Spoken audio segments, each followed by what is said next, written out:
All right, our world leaders have put together this website called focus2030.org. It's about reform of the International Finance Agricultural Tracker of the Commitments. And they say they only have 7 years, 10 days, 14 hours, 5 minutes, and 25 seconds to achieve the Sustainable Development Goals. And they have 70 of them, and they will implement 10 per year. Why? Right there, because time is running out.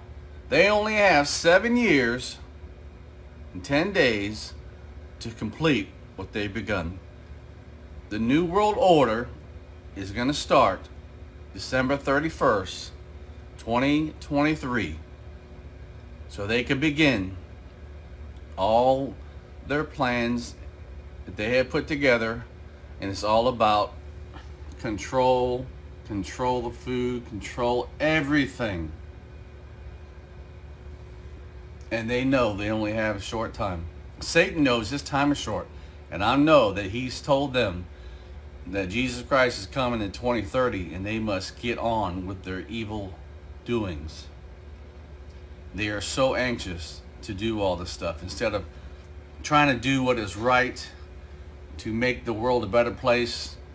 They have their own greed and lust and desire for war. Shalom, Kahala Yahweh, Bashem Yahshai, Bashem Kokodash. Double honors my teachers, the apostles and elders of Israel. Peace and mercy to the elect, who are the house of David, reborn again in this generation. And shalom to the 130 Yasharallah, who today are known as the Negroes, Latinos, and Native Americans, who before losing our true heritage were known as, and still are, the true Hebrew Israelites of the Holy Bible. In today's lesson, we're going to talk about the video we just watched and how EDOM has started the countdown to their New World Order. Now, this is the website, focus2030.org, that you go to, and this countdown is all the way at the very bottom. And as you can see here, these are the sustainability goals, or at least some of them, that they're planning on initiating. Okay, there's many of these goals, but when you look at them, they're ultimately socialist communism. Okay, they're ways. Each one of these goals here are ultimately ways to lock you down and to ultimately secure more control for these elites. Now, this started on New Year's. It was a 7-year countdown. Now, if you're in this truth, you understand the meanings of numbers. You understand that 7 is the meaning for completion, right? And it's a very spiritual number. And these devils, they know this. Okay, this is why they chose 7 years to get this project of theirs done with.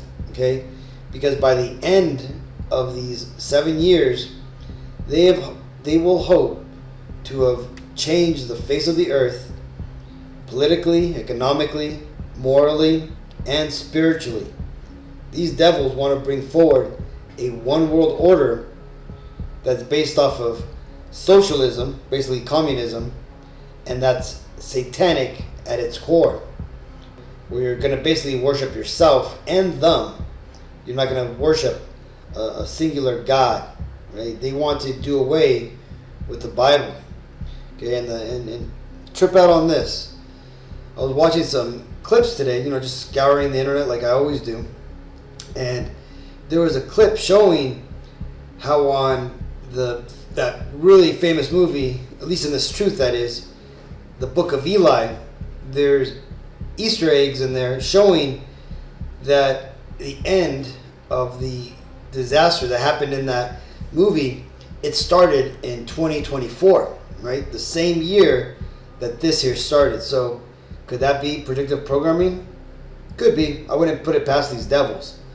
But the fact is that we got to pay attention and we got to see what these devils are doing, right? That's what the Lord has set up brothers like me, the other Akim, and the apostles to do, is to go out, search what's going on, and then come and report to the body of what we find, so that way you can then be aware of what's going on and then prepare accordingly as the scriptures say. This is Revelations 12:12. Therefore rejoice, ye heavens, and ye that dwell in them. Woe to the inhabitants of the earth and of the sea, for the devil is come down unto you, having great wrath, because he knoweth that he hath but a short time. And this here is a short time. It may seem like long ago, but think about it this way. 9/11 took place over 22 years ago. And just consider how recent that 9/11 seems to have happened. So these 7 years are going to go by in a flash.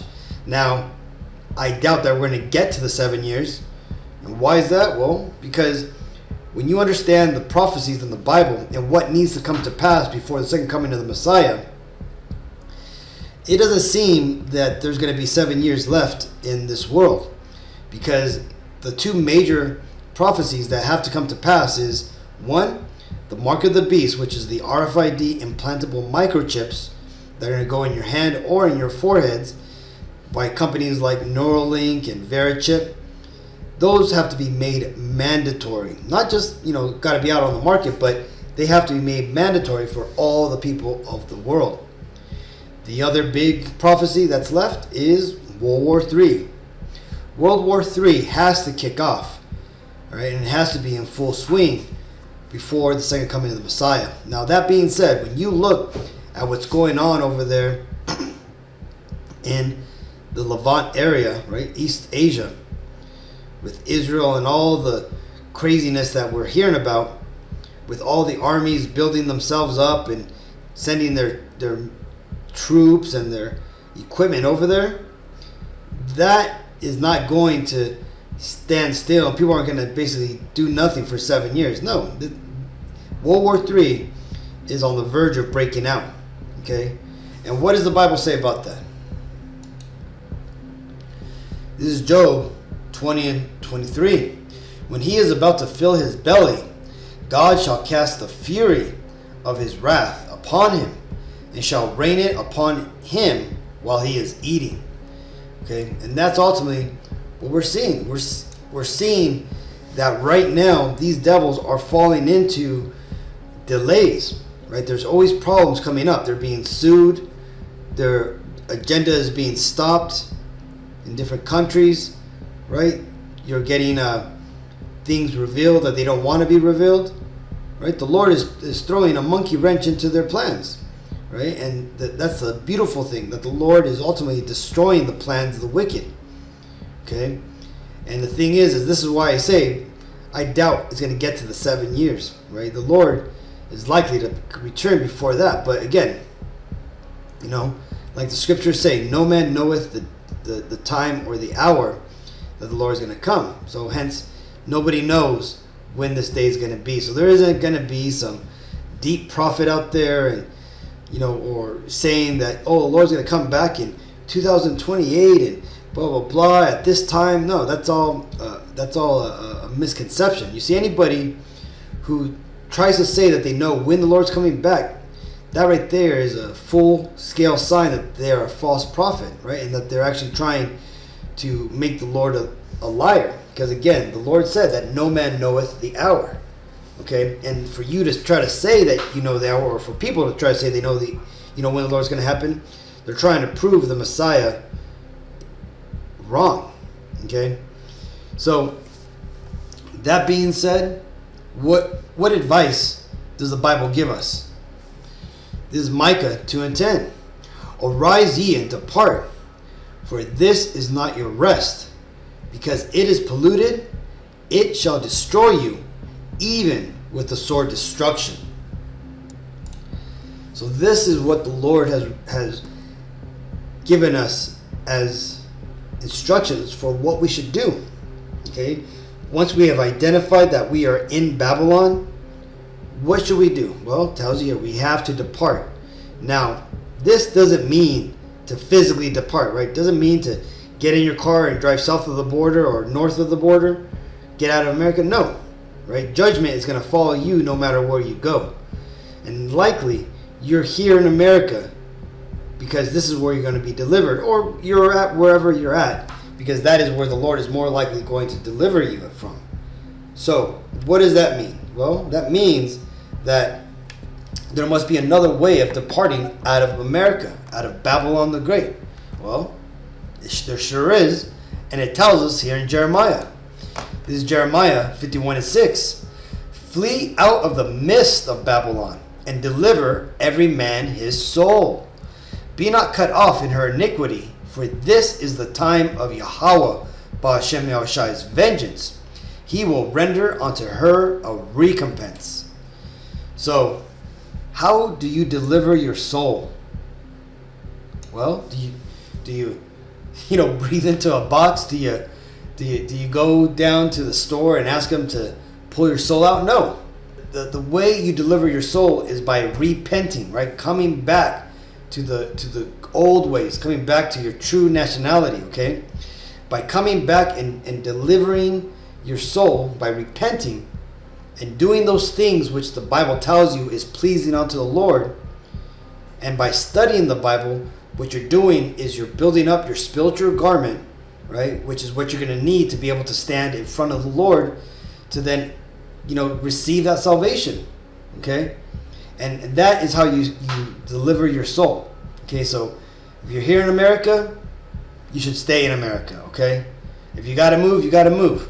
But ideally, it's best to stay where you are. That's where the Lord put you. Why?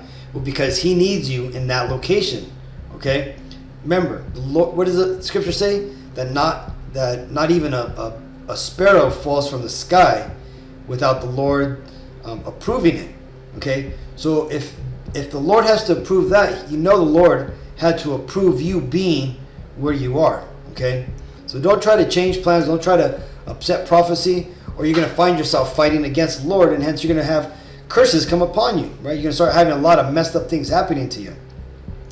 Now, that being said, once you're in, you've gotten this down, once you've started to do the works of the Lord by reading the Bible, studying it, absorbing it,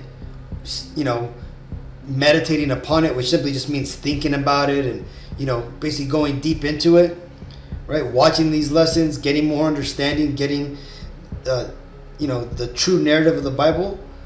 Then what do you got to do? Well, you got to stay out of trouble. You got to keep from sinning. And again, what is sin? Sin is breaking of the laws, as it tells us in 1 John. Okay? So again, once you're on that straight and narrow path, Akim, you got to stay on it. Okay? And it's not that hard, right? Especially with the way that you're seeing this world going. There should be no reason why you want to go to a club. There should be no reason why you want to go to a bar. There's lots of ways that you can not be part of this world, but be in it still. That's what I'm trying to say. Okay? Because when you look at the apostles, you look at the Akim, me, man, I'm a hermit. I go to work, I come home, and that's it. And then on Saturdays I'll go out and I'll teach the word. That's pretty much it, right? Once in a great while, me and my lady will go out and do a nice little restaurant or go to a small event.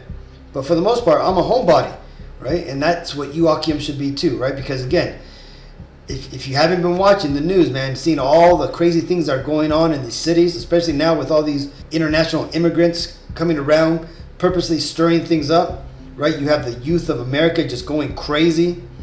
So you don't want to be caught out there, Akim, because again, right now is the time of the Lord's recompense. Okay, right now the Lord is paying back America and all those that are dwelling in it for the wickedness that they've done. So we do not want to be caught up in it. And especially with Esau's countdown, he's going to come down a lot harder with his agenda. Okay, we're going to probably see more lockdowns. We're going to see more policies coming to pass. That congestion rate for traffic that took place over in New York, it's going to come over here to Los Angeles, and more likely it's going to go to a lot of more metropolitan areas.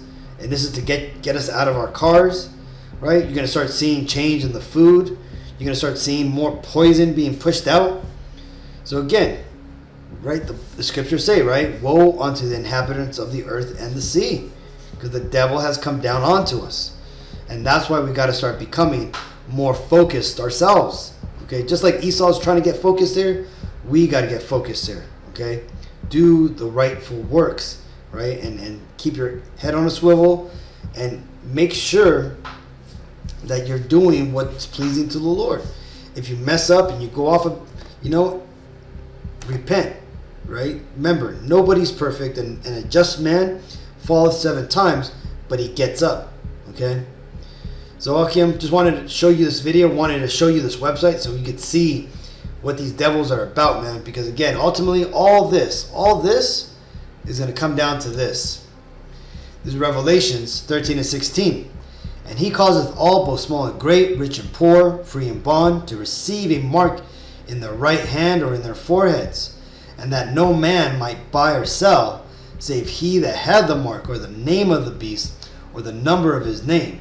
Here is wisdom. Let him that hath understanding count the number of the beast, for it is the number of a man, and his number is 666. That's 666. So there you have it, Akim.